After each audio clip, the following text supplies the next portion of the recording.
দাড়ি রাখলে বালা বউ পাইতা না। না আমরা বইয়ে বইয়ে সিরিয়া না সবাই, আমনে না খেল বালা বউ পাইছেন।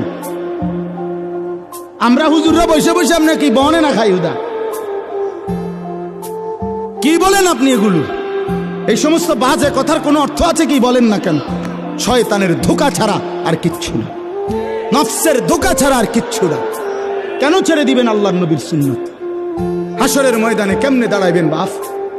নবীজি সাল্লাল্লাহু আলাইহি সাল্লাম জিজ্ঞেস করবে, উম্মত 23টা বছরে আমি তোর কাছে ইসলাম বুঝাবার জন্য পিঠটা ঝাঁঝরা করে ফেলেছি তায়েফের পাথরের আঘাতে।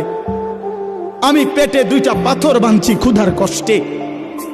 আমি দান দান শহীদ করেছি উহুদের ময়দানে।